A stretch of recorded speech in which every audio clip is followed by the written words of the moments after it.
Hello friends, welcome to ஒருஞ்சி kitchen. இன்றைக்கி நம்ம வீடியோவில் என்ன பார்க்க போகிறோம் அப்படின்னா, சூப்பரான எக் கிரேவி எப்படி பண்ணுறதுன்னு பார்க்க போகிறோம்.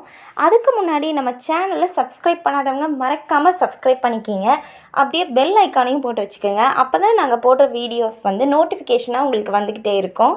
வாங்க முதல்ல நம்ம எக் கிரேவி எப்படி பண்ணுறதுன்னு பார்க்கலாம். இந்த மாதிரி எக் கிரேவி பண்ணுறதுக்கு ஃபஸ்ட்டு ஒரு பேனில் நல்லா எண்ணெய் ஊற்றிக்கிங்க. பாருங்கள், ஒரு 2 ஸ்பூன் அளவுக்கு எண்ணெய் ஊற்றிக்கிங்க. எண்ணெய் காஞ்சதுமே 1 ஸ்பூன் கடுகு போட்டுக்கலாம். பாருங்கள், கடுகு போட்டு கடுகு நல்லா வெடித்து வரட்டும்.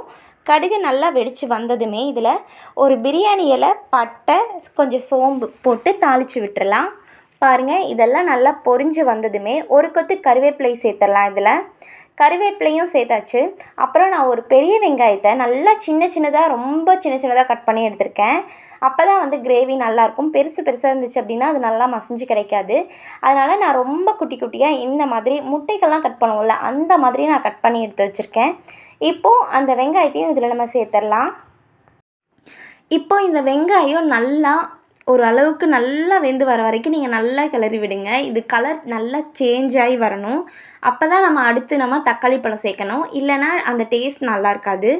அதனால நல்லா இந்த வெங்காயம் இந்த கலர் மாறி வர வரைக்கும் நல்லா வதக்கி விட்டுறலாம். ரொம்ப சின்னதாக நம்ம கட் பண்ணியிருக்கனால நல்லா வதங்கி வந்துருச்சு. இப்போ லைட்டாக கலர் சேஞ்ச் ஆகிடுச்சு. அப்படியே நம்ம 2 தக்காளி பழத்தை சின்னதாக கட் பண்ணி எடுத்து வச்சுருக்கோம். அதையும் இதில் சேர்த்துக்கலாம். பாருங்கள், வெங்காயம் நல்லா வதங்கி வந்ததும் நான் 2 தக்காளி பழம் சேர்த்துருக்கேன். 2 தக்காளி பழத்தை நல்லா மசிச்சு வர வரைக்கும் நம்ம வேக வேணும். அதுக்கு என்ன பண்ணணும் அப்படின்னா, நம்ம தக்காளி லைட்டாக வதங்கினதும் மசாலா ஆட் பண்ணிடலாம். கொஞ்சமாக மஞ்சள் தூள், ஒரு ஸ்பூன் அளவுக்கு மஞ்சள் தூள் சேர்த்துக்குங்க. அதுக்கப்புறம் காரத்துக்கு ஏற்ற மாதிரி நான் 1 ஸ்பூன் அளவுக்கு மிளகாய் தூள் சேர்த்துருக்கேன். மிளகாய் தூள் சேர்த்ததுக்கப்புறமா மல்லித்தூள் சேர்த்துக்கலாம். அது ஒரு ஸ்பூன் அளவுக்கு மல்லித்தூள் சேர்த்துக்குங்க. இப்போது இது எல்லாத்தையும் நம்ம கலந்து விடலாம். இந்த மசாலாஸ் எல்லாம் கொஞ்சமாக நீங்கள் கரம் மசாலா சேர்த்திங்கன்னா இன்னும் நல்ல வாசனையாகவும் டேஸ்ட்டாகவும் இருக்கும். அதனால் ஒரு 1/2 ஸ்பூன் அளவுக்கு கரம் மசாலா சேர்த்துக்கிறேன்.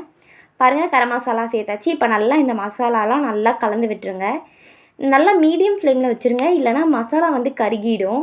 அதனால் மீடியம் ஃப்ளேமில் வச்சுட்டு லைட்டாக தண்ணி ஊற்றிக்கிங்க. ஒரு 1/4 டம்ளர் அளவுக்கு தண்ணி ஊற்றினீங்க அப்படின்னா இந்த மசாலாஸ் எல்லாம் நல்லா பிடிச்சி இந்த தக்காளி வெங்காயம் நல்லா மசிஞ்சு வெந்து வந்துடும்.